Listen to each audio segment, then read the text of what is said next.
नमस्कार, मैं राकेश परमार और आप देख रहे हैं महत्वपूर्ण मुद्दा। मित्रों, आज का महत्वपूर्ण मुद्दा है कि क्या अब इस पर एक बार विचार हो कि देश को कुछ दिन के लिए राजनीति से मुक्त कर दिया जाए,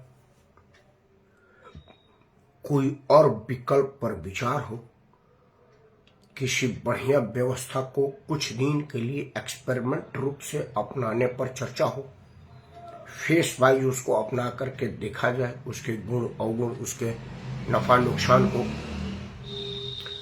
क्योंकि 1947 में देश आजाद हुआ, 1952 में चुनाव हुआ और हमने 26 जनवरी 1952 को एक अपना संविधान बनाया। हालांकि उसमें तब से कई बार तब्दीली कर दी गई। संविधान की मूल आत्मा की हत्या अपने राजनीतिक उद्देश्यों की पूर्ति के लिए किया, कभी अपने बचाव के लिए किया, अपने प्रभाव के लिए किया, अपने आप को बताने दिखाने के लिए किया। मतलब हमने उसका तहस नहस करने में कोई कोर कसर नहीं छोड़ी और अब लगातार कर ही रहे हैं, आगे भी करते रहेंगे। लेकिन आज भी सामाजिक ताना बाना जिस उद्देश्य की पूर्ति के लिए संविधान में संशोधन किए गए वह देखने को नहीं मिल रही है। तो क्या एक बार इसको पूर्ण विराम दे करके कोई दूसरा विकल्प को अपना करके चर्चा ना हो? वो इसलिए 2-3 वानगी आपको दे रहा हूं। एक ताजा उदाहरण आगरा में है। रामजी लाल सुमन के घर कुछ लोगों ने पथराव कर दिया, कुछ हो हल्ला किया गया है। जान माल का या सामान का कोई नुकसान नहीं हुआ है। रामजी लाल सुमन इसके पहले भी राजनीति में थे, लेकिन कभी दलित नहीं हुए थे। रामजी लाल सुमन इतने दिन तक राजनीति में रहे हैं, उनका बेटा विधायक रहा है, उसके बाद भी अगर वो इतने निरीह हैं कि उनको सुरक्षा मांगने की जरूरत पड़ गई, तो यह विचार किया जाए कि आखिर उनको सुरक्षा की जरूरत क्यों पड़ी। क्या इसलिए कि वो बेलगाम बोल गए? तो इस पर विचार हो कि भाई क्यों बोले। राणा संगा के समय में उनका जन्म हुआ था, या रामजी लाल सुमन इतिहास के जानकार हैं, व्याख्यान देते हैं, या बाबर ने आकर के उनके कान में कहा था कि राणा संगा मेरा दोस्त था, या यह मूर्खतापूर्ण उन्होंने अपना नाम बनाने के लिए, कमाने के लिए, या मामले को डिरेल करने के लिए किया, या उनका उद्देश्य था कि मैं पार्लियामेंट में बोलूंगा, उस पर कोई केस नहीं होगा क्योंकि संविधान में सदन के अंदर बोले गए या मैं कहूं कि बकवास किए गए पर बाहर में कोई FIR दर्ज नहीं होता है। तो उनको लगा होगा कि भाई मुझे यहाँ कानूनी संरक्षण प्राप्त है, मैं कुछ भी बोलूंगा उससे सामाजिक ताना बना बिगड़ेगा, मेरा कुछ नहीं बिगड़ सकता। तो क्या एक नेता जो कि सदन का सम्मानित सदस्य है, माननीय कहा जाता है, उसका उद्देश्य समाज के हितों का ध्यान नहीं, समाज में बिखराव पैदा करने का उद्देश्य है? रामजी लाल सुमन के वक्तव्य से तो यही लगा, क्योंकि रामजी लाल सुमन ना तो राणा संगा के परिवार के हैं, ना ही बाबर के, ना 3 में ना 13 में। वो अगर कुछ कहना चाहते तो सुमन परिवार के विषय में कहते कि समाज में क्या योगदान था, अपने विषय में कहते कि भाई अपने संसद है, बेटा विधायक था, अपने कुनबे के लिए उन्होंने क्या किया, अपना घर भरने, अपनी आगरा में और दिल्ली में महल कोठी बनाने के अलावा अपने भाई बंधुओं के लिए क्या किया यह बताते। फिर उनको क्या अधिकार था उस महान शख्सियत पर चर्चा करने के लिए जो उनके औकात से बहुत दूर की चीज है। वो जब थे या जब रहे होंगे, राणा संगा का अस्तित्व ही नहीं रहा, रामजी लाल सुमन का अस्तित्व ही नहीं रहा होगा। और आज जब बुझिंदर राणा संगा जी नहीं है तो उन पर कीचड़ उछाल करके खुद को गंदा करना और समाज को भयभीत और गंदगी में घसीट देना, यह उद्देश्य एक राजनीतिक दल के लोग हैं जिनको सदन में संविधान का शपथ लेने की बात कही है और इसरो की बात कही गई है।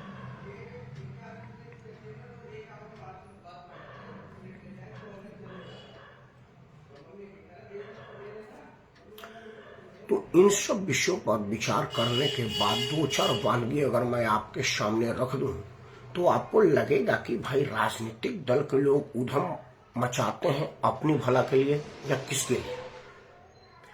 जैसे कभी लालू प्रसाद यादव की राजनीतिक निखार आने का वजह था भूला बार खत्म करना। मतलब एक आदमी जो संवैधानिक सीट पर था वो भूरा बार मतलब भूमिहार, राजपूत, बनिया और लाला को सार्वजनिक खत्म करने की बात कर रहा था। एक जमाना था जब बहुजन आंदोलन जोर पर था और उसको कोई पूछ नहीं रहा था, तो उन्होंने कहा कि कोई बात नहीं, तिलक तराजू और तलवार इनको मारो, जूते चार।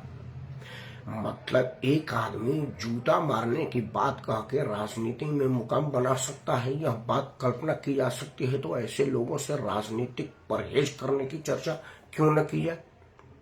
क्योंकि 1952 से लेकर के अब तक राजनीतिक दल के लोगों ने जब जब वक्तव्य दिया है, या मैं कहूंगा कि मुंह खोला है, तब तक संडास की सड़न के अलावा और कुछ नहीं बोला है। और वो बोल करके लाइमलाइट में रहे और खुद का राजनीतिक लाभ कमाए। पारिवारिक लाभ और आर्थिक लाभ की तो मैं भी चर्चा ही नहीं कर रहा, क्योंकि जब जब लोग राजनीति में आए हैं, आने के पहले उनकी हालत बड़ी माली स्थिति खराब रही है। राजनीति में आने के बाद वो घरपति हो जाते हैं। कैसे हो जाते हैं वो किसी को बताते नहीं है, यह सूत्र किसी को नहीं बताते। आज सदन में या सदन के बाहर या राजनीतिक मंचों पर सार्वजनिक लोग आते हैं कि जी फलाना जी कुर्मी के नेता हैं, फलाना जी मुसलमान के नेता हैं। वो देश के नेता क्यों नहीं है? संविधान में तो देश के नेता की वर्णन है और देश के लिए कुछ कर गुजरने की बचाव है। मित्रों, आज जो देश में बवाल मचा है, जो महाराष्ट्र में बवाल मचा है, जो यूपी बिहार में बवाल मचा है, जो आगरा में पथराव हुआ है, इसका वजह क्या है? आज औरंगजेब अपने कब्र के अंदर सड़ चुका होगा, अब वहां बदबू के अलावा और कुछ नहीं मिलेगी। तो वो नीचे की बदबू को ऊपर निकाल करके समाज को बदबूदार करने का क्या लाभ होगा? अभी क्या जरूरत है? औरंगजेब अभी क्या मतलब रखता है? उसका क्या अस्तित्व है औरंगजेब का? वो पहले क्या किया उस वक्त अब क्या कर रहे थे? और जो औरंगजेब ने नुकसान किया उससे ज्यादा तो आपने किया है, उस पर चर्चा क्यों नहीं करते? शिवाजी महान थे, किसी को बताने की जरूरत नहीं था। औरंगजेब शैतान था, ये किसी को बताने की जरूरत नहीं थी। लेकिन यह चर्चा करके मेरे आर्थिक स्थिति का होगा, मेरा 30% इनकम टैक्स में से कुछ कमी आ जाएगी, मेरे घर के आटे का जो रेट बढ़ रहा है, बिजली की बिल का जो रेट बढ़ रहा है, मैं आपके सामने बोल रहा हूँ, मुंह पर लाइट लगाया हूँ, ये जल्दी जल्दी वीडियो बंद करूंगा ताकि लाइट बंद करूँ, बिजली का खर्च बढ़ रहा है। या औरंगजेब देगा या शिवाजी देंगे? औरंगजेब और शिवाजी के चक्कर में महाराष्ट्र बंद है, उत्तर प्रदेश आगरा में बवाल हो गया है, और देश भर में राजपूत और करणी सेना उफान मचा रहा है। करणी सेना का उफान मचाना ठीक है भैया, उनके पूर्वजों को किसी ने अपमानजनक शब्द का इस्तेमाल किया। अपने पूर्वजों का अगर हम सम्मान नहीं करेंगे तो किस लिए बने?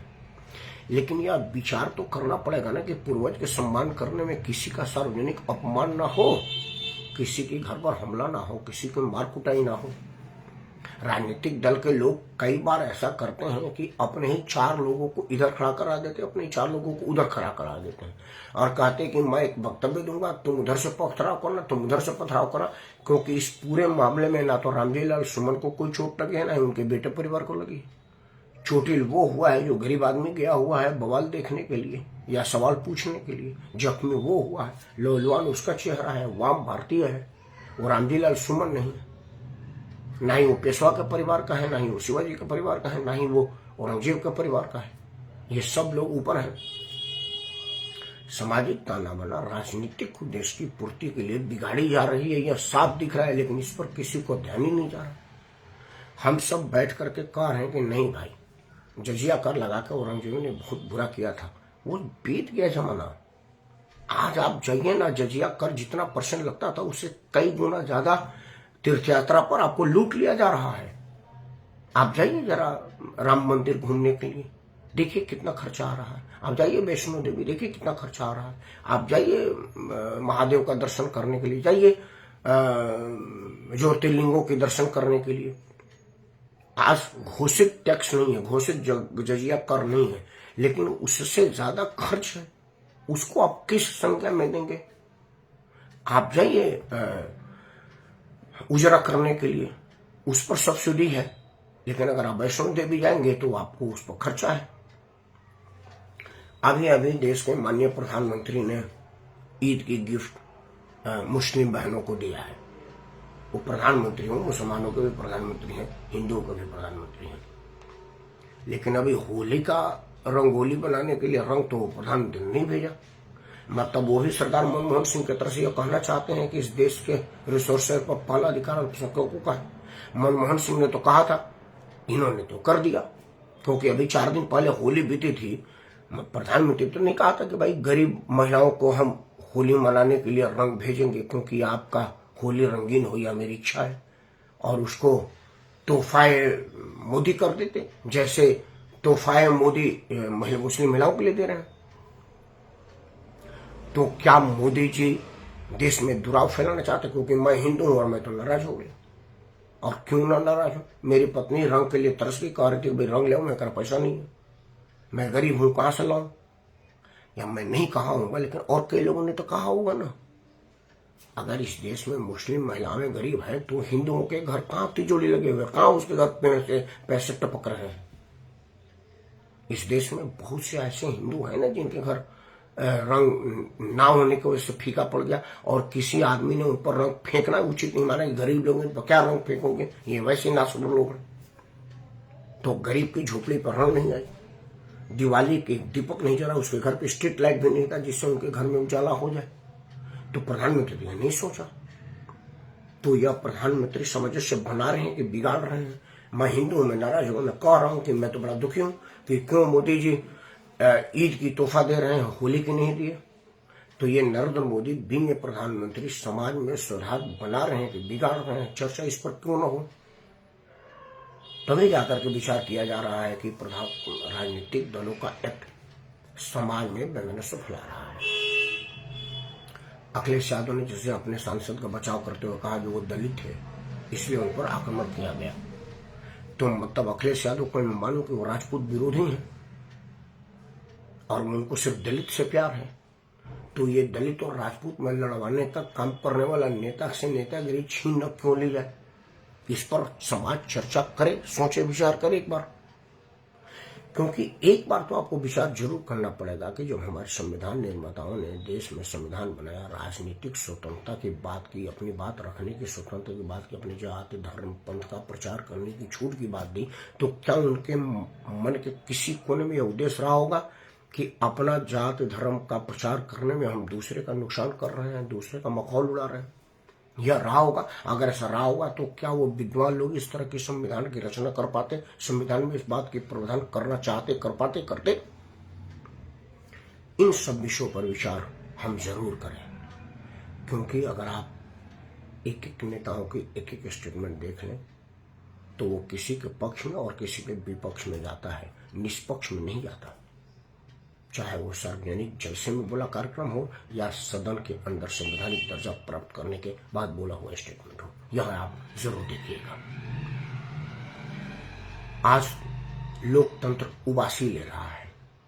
देश में मैक्सिमम युवा वर्ग राजनीति से अलग हो रहे हैं, राजनीतिक प्रक्रिया से अलग हो रहे हैं, मतदान से किनारा कर रहे हैं और दिनों दिन मत प्रतिशत घटती जा रही है। और उसका कारण है नेताओं का बिहेवियर। आज आप पढ़े लिखे सामाजिक लोगों से पूछें कि भाई मतदान के लिए क्या करेंगे, क्या करेंगे, वाहियात लोग हैं, क्या करना, वो इसको गाली देगा, वो उसको गाली देगा, बाद में एक ही साथ चाय पियेंगे। मैं एक पढ़े लिखे लड़के की बात कर रहा हूँ, उससे मैंने पूछा कि भाई आज मतदान था तो वोट देने क्यों नहीं गया? बोला किसको वोट दे? नीतीश कुमार किसी जिसके पक्ष में गाली दे रहे थे आज उसी के पक्ष में चुनाव में वोट मांग रहे हैं, तो मैं किसकी बात सुनूं? उसको तो सही बोले थे। कब सही बोले थे? वो लड़का बड़ा सही बोल रहा था, क्योंकि नीतीश कुमार पहले लालू प्रसाद के साथ थे और भाजपा को गाली दे रहे थे, बाद में पलटी मार करके भाजपा के साथ चुनाव लड़ने लगे। अब वो कह रहे थे भाई लालू प्रसाद यादव के गाली दे के कह रहे थे कि भाई इनके परिवार की भ्रष्टाचार की रक्षा करने के लिए मैं नहीं बना, और अब वही परिवार की भ्रष्टाचार की रक्षा करने की कसमें खा रहे हैं। और फिर दोबारा आप कह रहे हैं कि नहीं वो परिवार भ्रष्टाचारी है। तो नीतीश कुमार कब सच बोल रहे हैं? यह बात असमंजस में डालने वाली तो हुई है। और क्या पता इस साल के अंत तक जब बिहार में चुनाव हो, नीतीश कुमार को वापस लालू प्रसाद अच्छा न लगने लगे। क्योंकि आज एक बैनर लगी है ना कि सबके नीतीश है, तो सबके नीतीश सही है तो सही है, लेकिन बिहार के नीतीश कब है? और आज यही वजह है कि लालू प्रसाद और नीतीश कुमार 1990 से बिहार की सत्ता संभाले हुए हैं और 90 से अब तक कोई नई कल कारखाना बिहार में नहीं लगा। कोई बड़ा उद्योगपति अपना इन्वेस्टमेंट लेकर के वहां नहीं गया। जो पहले से कंपनियां चल रही थी वो जंग खा करके खत्म हो रही है। ना तो वहां पर कोई सामाजिक ताना बाना मजबूत हुआ है, ना सड़क और संस्कार मजबूत हुआ है। वो सब खराब हो रहा है। लेकिन अभी भी चुनावी प्रभाव में ये दोनों लोग हैं और इन्हीं दोनों में से कोई सरकार बनाएगा, इसमें भी कहीं कोई दो राय नहीं है। तो यह बात तो विचारणीय है कि बिना किसी काम के आप अगर सत्ता का सुख भोग रहे हैं तो आपको काम करने की क्यों जरूरत पड़ेगी। इस विषय पर तो विचार करना पड़ेगा। एआईएम के विधायक बिहार में जीत गए थे।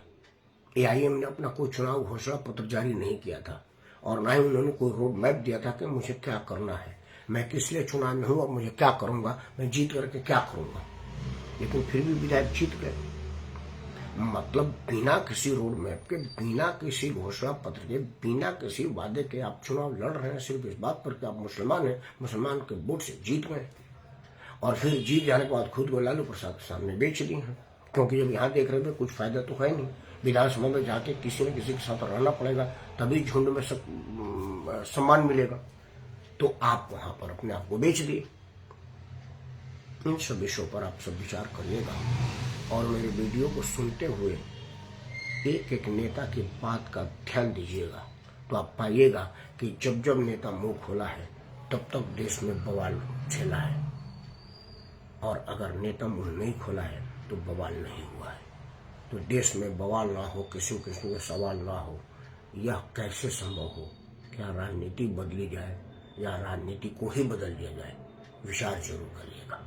मैं तो यही कहूँगा कि इन सब से अलग हट करके कोई और व्यवस्था अपनाई जाए, क्योंकि अगर 70-75 साल में आरक्षण से कुछ नहीं हुआ और आप अभी भी दीनहीन निरीह ही हैं, तो विचार करिए कि आपका दूसरा ऑप्शन क्या हो। या राजनीतिक उद्देश्य की पूर्ति के लिए उप प्रधानमंत्री का बेटी और खुद विदेश सेवा के अधिकारी रही मीरा कुमार भी दलित ही हैं, तब भी आपको विचार करना पड़ेगा कि आपकी मानसिक दिवालियापन कहाँ है और किसको दिवाला बना रहे हैं, किसकी दिवाला निकाल रहे हैं। यह सब प्रश्न विचार योग्य है, विचार जरूर करिएगा। मैं तो कर ही चुका हूँ। तब तक मैं राकेश कुमार आप सबको स्वागत करता हूँ। जय हिंद, वंदे मातरम और भारत माता।